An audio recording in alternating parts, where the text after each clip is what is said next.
La fermeture annoncée de la centrale Gentilly 2 continue de faire des vagues. À Québec, l'opposition s'interroge sur l'impact réel que pourrait avoir sa fermeture sur les finances publiques, tandis que les élus locaux craignent pour l'économie de la région. Le gouvernement marois et Hydro-Québec ont confirmé hier la fermeture de la centrale nucléaire à la fin décembre parce que son coût de réfection serait beaucoup trop élevé. J'en discute cet après-midi avec Stephen Guilbeault d'Équiterre. Monsieur Guilbeault, bonjour. Bonjour. Vous êtes assez d'accord avec la décision, j'imagine? Sage décision du gouvernement et je pense qu'Hydro-Québec a agi avec prudence dans ce dossier-là. Avant de se lancer tête baissée dans la rénovation de la centrale, ils ont regardé des centrales semblables, donc une en Corée du Sud et une au Nouveau-Brunswick, celle de Pointe-le-Pro, pour voir un peu l'évolution des projets de rénovation, les dépassements de coûts, les délais aussi, pour arriver à la conclusion que finalement, ça allait coûter beaucoup plus cher. On parle d'un prix de rénovation 2 fois plus élevé que prévu. C'est ça, mais vous ne trouvez pas ça étonnant, justement, que la facture est presque doublée en aussi peu de temps? Le nucléaire, c'est presque toujours comme ça.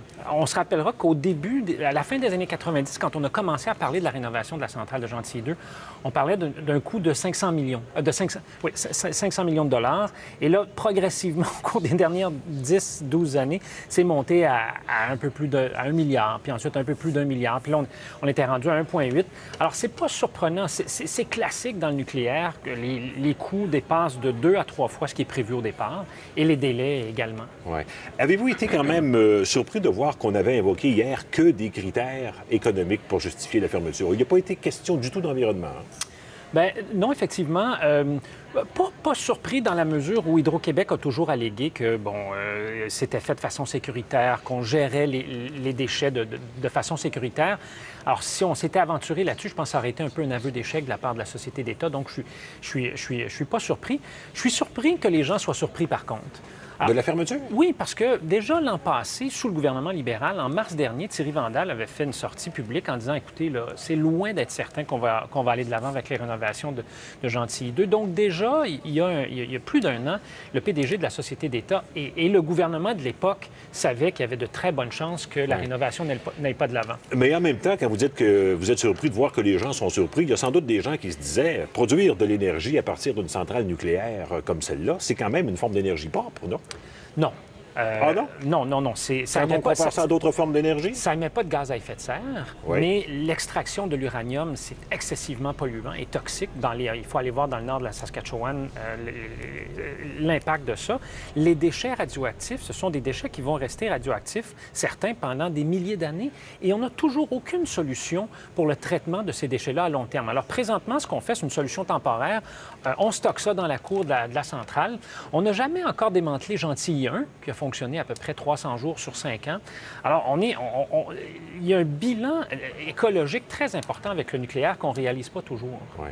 Est-ce que le Québec a, selon vous, l'expertise nécessaire pour procéder convenablement, sécuritairement au déclassement de cette centrale? Oui, je pense que oui, d'une part, mais d'autre part, cette expertise-là, elle sera probablement exportable. Pourquoi? Parce qu'on ferme des centrales nucléaires aux États-Unis, l'Allemagne sort du nucléaire, la Suisse, l'Italie, le Japon va à peu près en sortir également. Donc, on va chercher beaucoup de travailleurs et d'expertise qualifiée pour faire ça dans différents pays. Est-ce que le Québec pourrait répondre aux besoins de tout le monde? Bien sûr que non, mais est-ce qu'on pourrait aller chercher une part de ce gâteau-là? Je ne vois pas pourquoi ce ne serait pas possible pour nous de ne pas le faire. Oui, c'est ce sur quoi semble miser le gouvernement, en tout cas. Il y a une industrie à développer de ce côté-là. Clairement. Puis je pense qu'il y a des projets aussi, il n'y a pas très longtemps, à cause de la récession, le projet n'est pas allé de l'avant, mais dans la région de Bécancour, une compagnie étrangère qui voulait s'installer pour fabriquer des composantes de panneaux solaires. Alors, moi, je pense qu'il y a des projets qui, s'ils ne sont pas sur la table, l'ont déjà été et qu'on pourrait essayer de ramener à l'avant pour aider la région d'un point de vue économique. Mais sur la forme, le gouvernement a été assez sérieusement critiqué quand même de la façon dont il a annoncé la nouvelle sans même rencontrer les élus locaux, sans rencontrer les syndicats. Vous n'avez pas l'impression que le gouvernement a précipité la décision, peut-être? Bien, je pense que s'il y a quelqu'un à blâmer, je ne suis pas certain que c'est le gouvernement actuel, dans la mesure où il fallait prendre une décision d'ici le mois de décembre. La licence que Hydro-Québec a pour opérer la centrale, sans faire les rénovations, allait jusqu'à la fin de l'année. Alors, il fallait prendre une décision. Pourquoi est-ce que le gouvernement qui était là pendant 10 ans auparavant a attendu à la dernière minute ou finalement n'a jamais pris la décision? Je pense qu'il faut se poser cette question-là. D'accord. Je voulais vous parler d'un autre sujet qui est intéressant aussi. Vous avez d'ailleurs émis vous-même un communiqué ce matin au sujet d'Enbridge, au sujet des véritables intentions de la compagnie Enbridge, dites-vous, concernant son pipeline entre Westover, en Ontario, et Montréal. On voudrait le détourner vers l'est. Nord-Est, mais vous considérez que les raisons qui ont été évoquées jusqu'à maintenant ne sont pas les vraies raisons. Exactement. Lorsqu'on a participé à des audiences de l'Office national de l'énergie en mai dernier en Ontario pour ce que la compagnie Enbridge veut faire, c'est acheminer jusqu'à Montréal des sables bitumineux. Or, dans ces audiences publiques-là, Enbridge, l'avocat représentant Enbridge, nous a littéralement accusés, nous les écolos, d'être une gang de menteurs parce que nous, on disait que les raisons fondamentales pourquoi Enbridge veut acheminer les sables bitumineux jusqu'ici, c'est pour l'exporter aux États-Unis. Il y a un pipeline qui relie Montréal à la ville de Portland, au Maine. Mais Enbridge disait non, c'est pas vrai, c'est pour la sécurité énergétique, puis c'est pour vous aider à payer votre essence moins cher.